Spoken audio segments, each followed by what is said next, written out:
also played on a later project for Charlie Feathers, a self-titled project. Yeah, I did. I do remember that because Charlie was another one of them unforgettable guys. Yeah. Yeah, I imagine. You know, if you ever been around him, if you were ever around him, you know what I'm talking about. Yeah. Oh my goodness. He wouldn't. You couldn't forget Charlie Feathers. Man. Yeah. But he was a talented guy. You know, he just he missed the boat early on. He could have. You know, he could have been right in there with Elvis, man. It is amazing. The generations later, people discovered, and it may have been some of those reissues that were coming out in the 70s, but it seemed like people were discovering or rediscovering, Charlie Feathers and Billy Lee Riley and some of these others. For your love, I give you all. Please don't ever let me fall. If you do, I'm gonna tell on you. It'd be too bad for Coochie Coo. You my darling Coochie Coo. You love me and I love you. Your cheeks are red and eyes are blue. You my darling Coochie Coo. Whoa, child.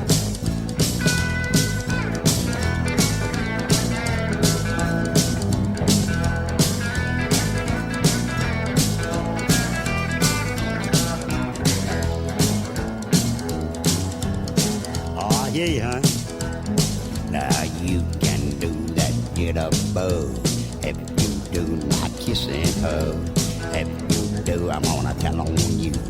Be too bad for Coochie Coo. Hey, you, my darling Coochie Coo. You love me, well, I love you. Your cheeks are red and eyes are blue. You, my darling Coochie Coo.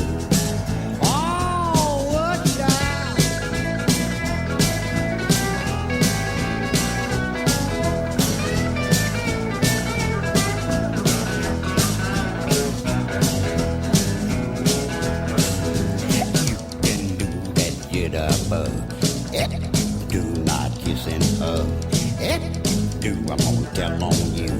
And be too bad for Coochie Coo. You, my darling Coochie Coo. You love me, I love you. Your cheeks are red and eyes are blue. You, my darling Coochie Coo. And that's Coochie Coo by Charlie Feathers. There's a couple of instrumental tracks and one vocal track I want to talk about. You had some releases. One was called Beatnik. Yeah, that was actually Riley and Roland and this other guy put a label together called Reader Records, and they wanted me. I was still young and vibrant, and they wanted me to do this instrumental, which was I didn't try to do too many vocals back then, but anyway, we did. We cut that, and Foggy was on the back side of that. And then I had a thing called Midnight Blues, which was a real good record. And then I had one thing we did have. That same session with Beatnik, we did Harold Doman Mountain of Love, which did become a hit.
And also, you did an instrumental of Bo Diddley. Right, yeah.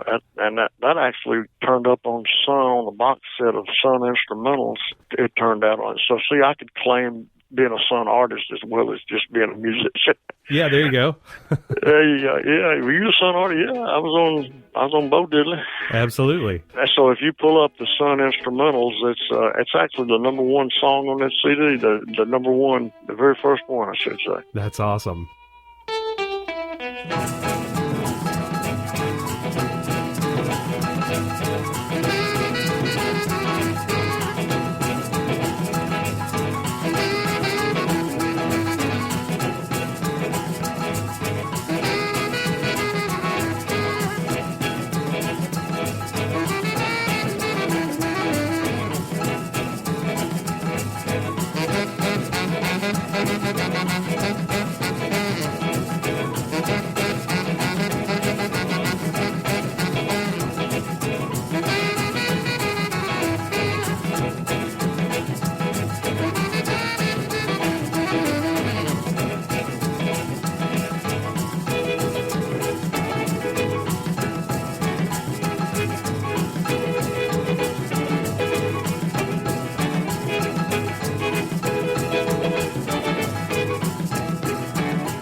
Hey, and you also had a vocal project, The Beat Goes On. I'm kind of proud of that because I wrote all the songs, most of all those songs, and I was just trying to lay down some tracks, man, so people could know how the songs go. You know, I wasn't trying to put a CD out, and then at the time, a guy, Mark Bell, was running the studio down there, and he came in and heard it. He said, "Man, I think we can put a record out on that. I think we can sell some records." So he talked me into doing it, and I had a friend of mine who was in the printing business, and he wanted to work with me and have a real nice album cover. So it turned out great, man.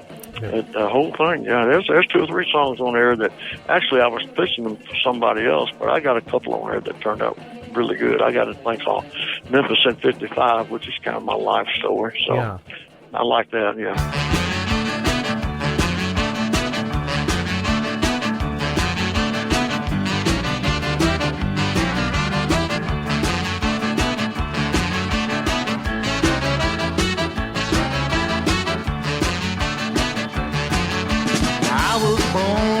Side of the city where the boys are tough and the girls were pretty. Nighttime, when my work was all through, the radio tuned into Red Hot Blue. Man, it was great just to be alive in Memphis in 1955.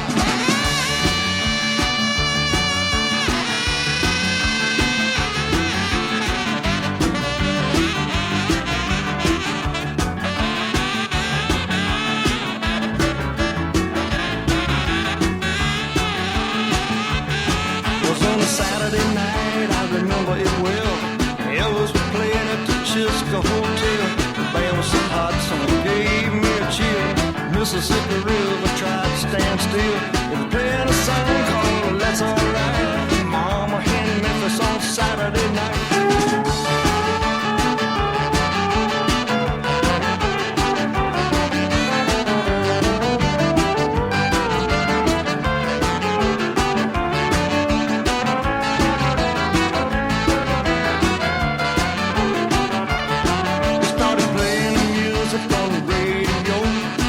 that were cut in some studio. Now we didn't know there was history in the making. Women started doing a whole lot of shaking. There's dancing on TV, dancing in the street, man, they couldn't get enough of that Memphis beat.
The amazing J.M. Van Eaton has been our guest this hour. Hey, thank you so much for being with us. These stories have just been amazing. Well, I appreciate it, James, and you carry on a good job down there or up there.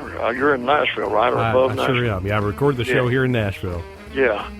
Well, man, keep up the good work, and we'll stay in touch. You've been listening to the Rockabilly and Blues Radio Hour. Stay tuned next time for more great music. Until then, it's Jam and James Riley saying keep on rockin'.